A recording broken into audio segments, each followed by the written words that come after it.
У меня есть платье, и я хочу что-то нереальное под него. Все. Вот скажите мне только это слово. Я, как все девочки Сорока, мне самой всегда нравилось много всего интересного, под каждый образ что-то новенькое. Это прям продумывалось заранее, до мельчайших деталей.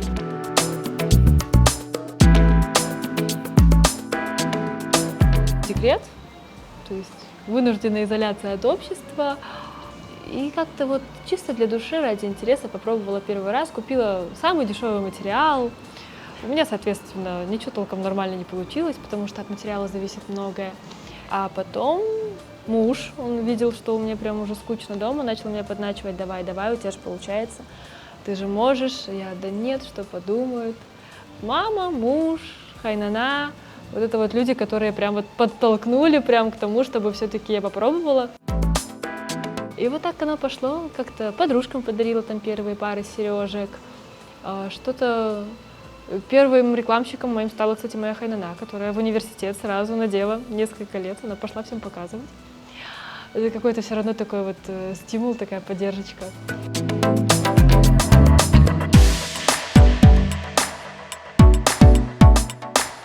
Что касаемо техники, если я начинала, допустим, только с заливок, то на данный момент используется более 15 техник.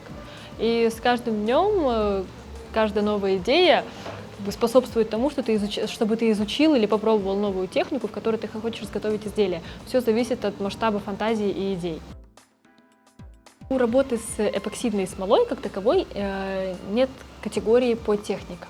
То есть есть техника там многослойной заливки, есть техника, когда ты крутишь там 3 часа вот эту вот проволочку, потом ты ее заливаешь, потом ты ее клеишь. То есть одно изделие, допустим, вот такое колечко, самое элементарное, да, оно заливается в минимум 7 слоев. Тут ты сначала сам вырисовываешь форму. Ты огибаешь ее проволокой, дальше ты заливаешь ее смолой, раскрашиваешь, опять заливаешь, соединяешь, и так может повторяться много-много раз, пока тебе не понравится конечный результат. Вот в этом и есть сложность техник плюс смола. То есть это компонент, в данном случае, как клеющий идет. У меня не все изделия исключительно из нее. Ювелирная смола. Чем она отличается? Тем, что она в разы дороже, но, соответственно, и качество, и скорость работы с ней другие. То есть с ней я могу изделие изготовить там плюс-минус 2-3 часа. Сейчас слова «стоп» фантазии для моих клиентов нет. То есть придумали фесы, начали делать фесы. Хобби, которое переросло уже в полноценную работу. Наверное, тут больше подходит термин как уникальность. И у нас в Крыму мало кто работает с такой техникой. То есть если я знаю, работают со смолой, то больше в узких направлениях. То есть заливные какие-то определенные изделия. Что-то вдохновило нас на вот такое разнообразие, я даже не знаю, как правильно это сказать, что мы работаем с натуральными камнями, с деревом, все, что можно залить, все, что можно склеить, мы склеиваем. Мне пришла идея в голову какая-то, я кого-то увидела на улице, или вот что-то вот я смотрела сериал, там где-то что-то вот вдохновило, буквально кусок ткани. Он может там разыграться в голове до немаленьких масштабов. Максимально стараюсь, вот уложила ребенка, все, пошла сразу от и до доделала. Вот пока не доделала, спать не легла. Наверное, где-то вот с детства все равно у нас закладывается, что творчество, все, что с этим связано, это мала мне серьезно. Ты иди в медицинский или иди на педагога. Вот это сработало в свое время. Ну вот так получилось, да, я отучилась на филолога, хотя психология вот мне всегда прям нравилась. Я все-таки решила закончить потом дополнительное второе образование психологии, а ушла я в экономический, потому что хотелось попробовать.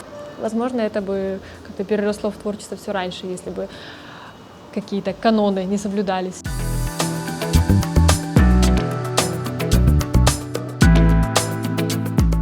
Современная крымская татарка, та, которая не боится публично высказывать свою идентичность. То есть, допустим, в моем случае, да, то есть, чем я могу с этим помочь, я могу предоставить вот разнообразие украшений, аксессуаров, чтобы подчеркнуть свою идентичность, когда ты просто идешь по улице. Вот, в принципе, все больше хочется уходить в какую-то национальную тематику. У нас появилась 3, даже скоро будет 4 коллекция именно с этническими вкраплениями. Сами фесы — это уже этника, да, то есть почему мы начали делать фесы в таком формате, потому что у нас есть мастера, которые очень красиво делают фесы с филигранью, с расшивкой, с росписью, но все-таки иногда хочется просто белую рубашку и джинсы одеть что-то без больших там вкраплений национальных элементов. Хочется внести эти фесы больше в повседневную жизнь.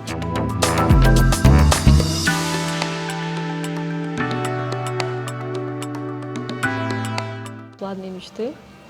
Во-первых, по большей части это крепкая семья, то есть это, наверное, расширение нашей семьи еще. А в плане творчества и бизнеса, масштабирования, своя студия, то есть определенно нужна мастерская, потому что в планах есть не только работа с бижутерией, а в основном и литье, то есть литье серебра, литье меди и других материалов, чтобы это было еще более качественно.